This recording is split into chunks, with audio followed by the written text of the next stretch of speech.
What's up, you guys? It's Graham here, and this video has single-handedly brought me back from the Graham Stephan Show retirement. That's right, I just had so much to say about this that it deserves its own dedicated video, not on the main channel where it's a bit more scripted.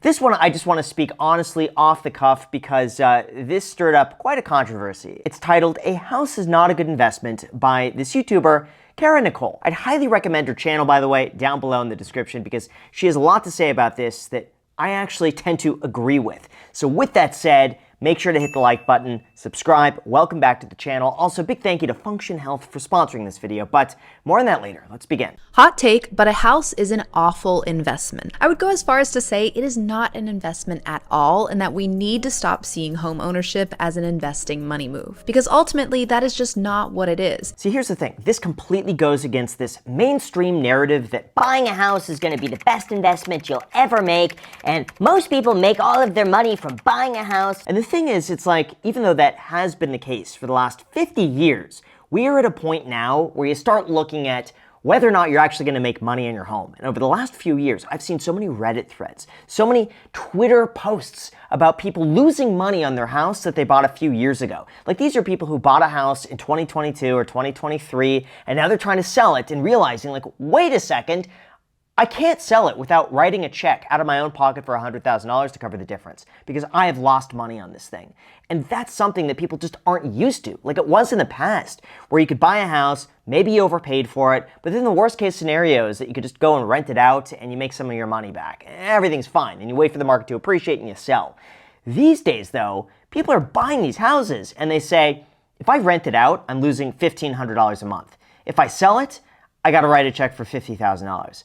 What do? I am stuck. And it's a bad situation to be in. Don't ever do that. Our culture loves to prop up home ownership as the ultimate status signal that shows you've made it. Think about the movies and shows that we grew up watching and how often buying a home was framed as a triumphant moment that symbolized the character making it. Yeah, you never see that with renters. You never see that, like, oh, I signed a great lease agreement and we just moved in and we're renting it for the next 2 years.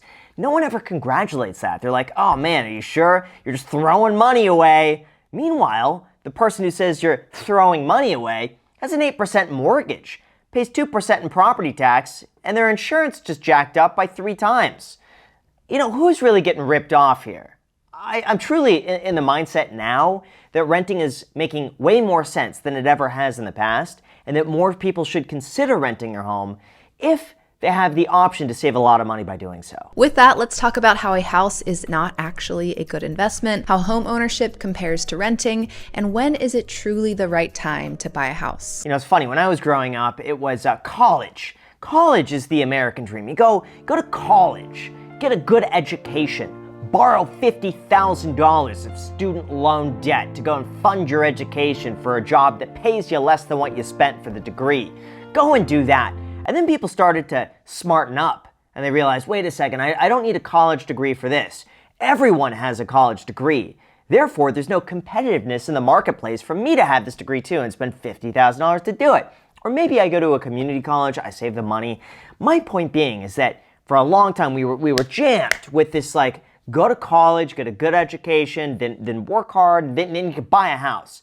Well, we've kind of put that college bit to the side, and now we're on the house part. Owning a house is not a reliable way to make money. My aunt and uncle actually bought a house in the 90s, and it's now worth $500,000 more. Are you saying that isn't profit? Dumb Kara, you house hater. Here's the thing to consider, though, is you have a lot of these properties where, yes, you look at it on the surface. They bought it for $100,000, and now it's worth $400,000. But nobody looks at the math and says, okay, how much did you spend in property taxes, mortgage interest, repairs, maintenance, everything else that comes along with that? Did you do any upgrades to the house?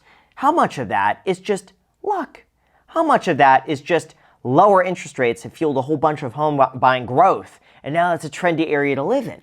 When you really calculate every single cost that goes into this, and then you subtract 6% closing costs and potentially taxes on top of it, depending on your price point and whether or not you get the married filing joint capital gains exclusion on homes, you could actually be looking at a break even or a loss. Or it could be like a really bad investment compared to just about anything else that you could be doing. So you really have to look at all the numbers, subtract the amount it takes you to close on the house, and that's going to give you a true understanding. Now, that's not to say that a house can't be a good investment. You can't go into it intentionally buying something that's hopefully undervalued, fixing it up, adding equity, and then you're left with a little profit margin there that's usually maybe like 10 to 15% at the very most, 6% of which just goes to closing costs. But the point could be that you're not going to lose a ton of money buying a house if you do so very intentionally. But if you're just going and buying a house and rationalizing it that this is going to make you money, it's probably not. According to RenoFi, quote, on average, renovations return 70% of your initial investment, so you probably won't get back the total cost of the remodel. Look, the more you see these numbers, the more you begin to realize that homeownership is a lot more complicated than you expect, and you have so many nuanced things just coming up last minute that you would never expect, like property taxes, insurance, maintenance, repairs, you name it. Unless you're keeping meticulous track of these things, there's going to be something that falls through the cracks. And the same thing also applies to your health. Like, you might look totally fine on the outside, but unless you're tracking what's going on the inside, you're basically just guessing.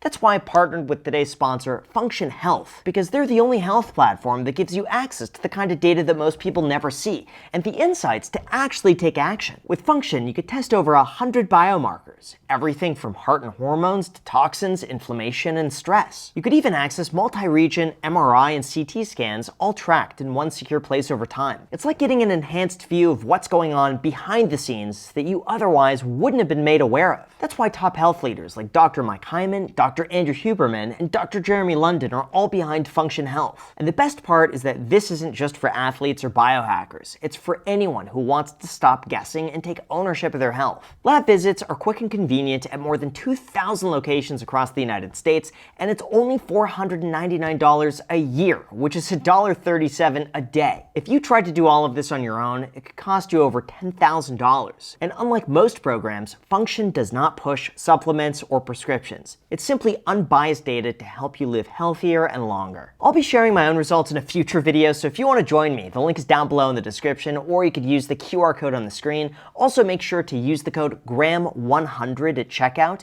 because the first 1,000 people who sign up will get a $100 credit towards their membership. Again, that link is down below. Thank you so much, and now let's get back to the video. Average renovations return 70% of your initial investment, so you probably won't get back the total cost of the remodel. Yeah, see, this is so true. It used to be, again, like 10 years ago, you would be able to do strategic renovations in your property. So you would basically be able to go and do landscape, paint, floors, kitchen, bedroom, bathroom, basics. And for every dollar you spend, you should be able to get about $1.20 to $1.30 back. It was a really good investment to do strategic things. But when you're going and overpaying for that renovation because everything is so expensive. Speaking of which, speaking of renovation, literally getting a call from a contractor right now about putting money in a water heater. Ugh.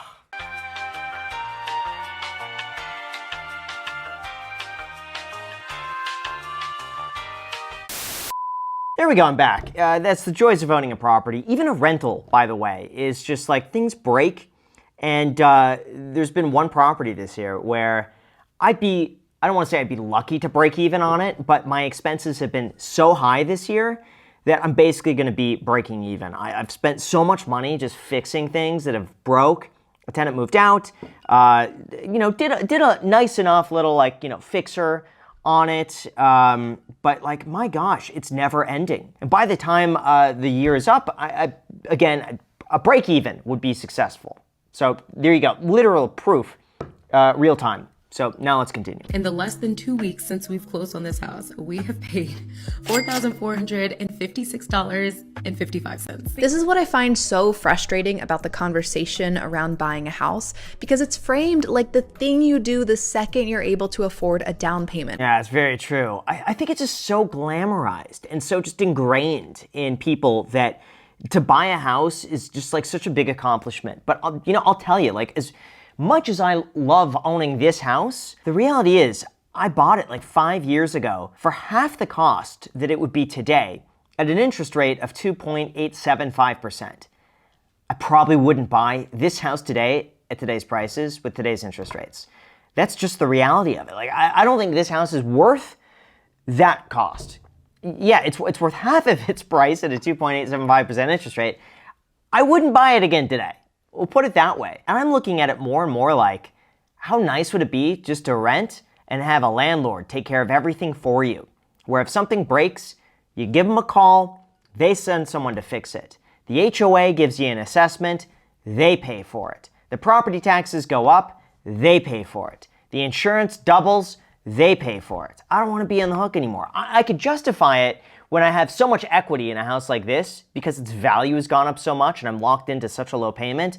Then it doesn't bother me. Then if the HOA has like an unexpected oopsie and I gotta be writing checks for $500 every single month, fine, because I've made so much money on the house. But if I'm buying at today's prices, I want nothing to do with that. I'm just being honest. For this example, we are using the medium cost of living city of Savannah, Georgia, specifically looking at 2 properties in the gorgeous historic district, both 1 bedrooms, both in the same part of town. The main difference being that one is a condo to buy and the other is an apartment to rent. Oh, this is gonna be bad. First of all, condos, just in and of itself, terrible investments. When you look at the return of a condo versus a single family home, the single family home wins 9 times out of 10 unless you get really lucky with just one like booming area. But that's like a lotto ticket. That's like saying, oh, stocks aren't a good investment because you could win $100,000 on a scratch-off ticket. Yeah, if you get the scratch-off ticket, great. But if you are anyone else, you're not gonna win. And that's basically it between condos and houses. The houses are going to win 9 times out of 10 because you own the land. But regardless, I was even looking up a house recently in Las Vegas down the street from me, and I determined that home prices would have to go down by about 35 to 40% to equal what I could just rent the same house for. Why wouldn't I just rent? Unless I get a 40% discount off the purchase price, it's cheaper for me just to rent the house, and then I have no overhead expenses. I save money. It's like now renting is such a good deal that I'm looking at this like if I were to move, I would just rent. Never thought I'd say that, but that's the truth. First off, we have the opportunity cost of not investing that $85,000 down payment. Because that down payment money is wrapped up in the house, we can't use it to buy something like a low-cost index fund. And that causes us to miss out on a lot of potential money growth. That's very true. A lot of people, when they buy a house, all they do is they bank on appreciation. That's it. Appreciation saves so many people from really bad home buying decisions. From so many mistakes, they could f up a lot. But if homes go up 5% every single year, eventually they're going to dig themselves out and look like a genius. That's what it is. That's what's happening. You know, long term, I do think home ownership is just going to get more expensive. A lot of the times, home values are going to be going up in line with inflation. Overall, they tend to about track. But you know what? In the short term, when you're looking at the price you spend, the mortgage interest rate, property taxes, insurance, repairs, renting is looking just better and better and better and better, especially when you could just invest the difference if you are disciplined enough to do that. The condo we buy has a Zillow estimated monthly cost of $2,812 a month. This is between mortgage and interest, taxes, insurance, and HOA dues. However, one thing it does not account for is maintenance. Experts typically recommend setting aside 2% of your home's price to maintenance every year. That's a bit high on maintenance, but you know what I will say, when you average that out over like 10, 15 years, it might be about accurate, especially on a home, because most people think of the maintenance and, you know, month to month, it's not bad. And then all of a sudden, year 5 rolls around, you got to replace the roof. And there's $20,000. Then now that balances out, and you have to kind of amortize that cost over your entire length of ownership. So things like this do add up, but it's never like, oh, 700 here, 700 here. It's always like 0, 0, 0, 0, 0. $7,000, 0, 0, 0, 0, 0, 0, 0, $30,000, 0, 0, 0. So that's usually how it works, and over the long run, it adds up. Yeah, but most of that $3,500 for the condo is going toward investments, okay? Get that through your head. Except it's not. That is the exact point I'm trying to make. As you can see, most of the monthly mortgage payments you are making are going to interest, not to your principal. Yeah, it's one of the biggest things. So you're paying down the loan, and eventually you get to own it outright. Well, sure, but if you just invested the difference anyway in like a broad index fund over those 30 years, you'd have enough money to buy the thing outright and have investments left over on top of it.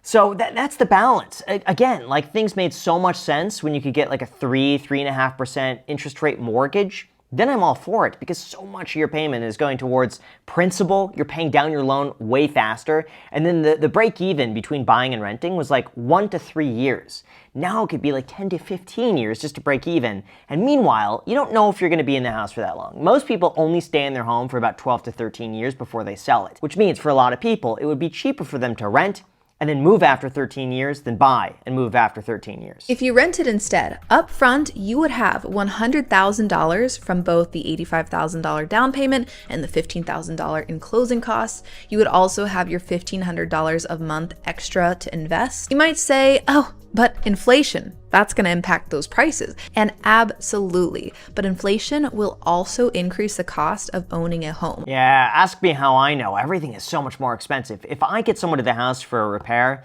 it's costing about 30 to 50% more than it did 5 years ago. My insurance is all up 30 to maybe 60%, depending on the property. My property taxes go up consistently about 2 to 3% a year, which might not sound like a lot, but if I'm not increasing the rents 2 to 3% a year, it costs more money than I'm getting back every single year. So every year that I own the property, I actually make less and less and less, unless you have to bump up the rents to keep pace with that. It's insane. So then, if a house is not an investment, what is it? Buying a house is a lifestyle choice. That is it. That's what we primarily should see it as. I completely agree with that. At this point, at today's prices, you have to do it because buying a house is an emotional decision that gives you peace of mind, that gives you stability, and you pay a price for that. It's like paying a price for insurance. It's like hopefully you never need the insurance, but you're paying a premium to know that if you need something, you're going to be okay and they're hopefully going to cover you.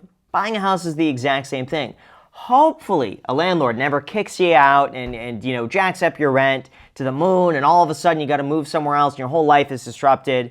So you buy a house and you pay that premium to know that that's not going to happen. Yes, you could get completely reamed by contractors and just property taxes, insurance companies, all this sort of stuff. But overall, your monthly mortgage payment's going to be about the same every single year as long as you don't get an adjustable rate mortgage.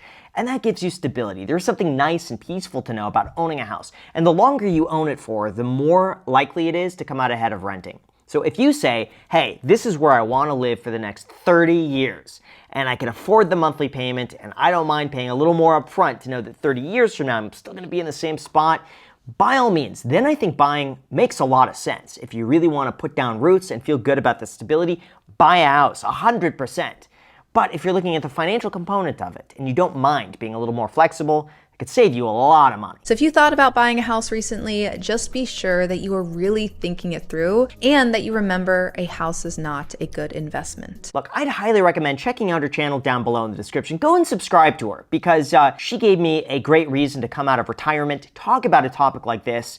And for that, I'm totally grateful. So again, check out her video. Give her credit for this, like 100%. Go and subscribe to her, check out her channel, watch her videos, all of that. And also don't forget to check out Function Health down below in the description. I also highly recommend that, and I'll keep you posted on my results, by the way. So thanks so much, and until next time.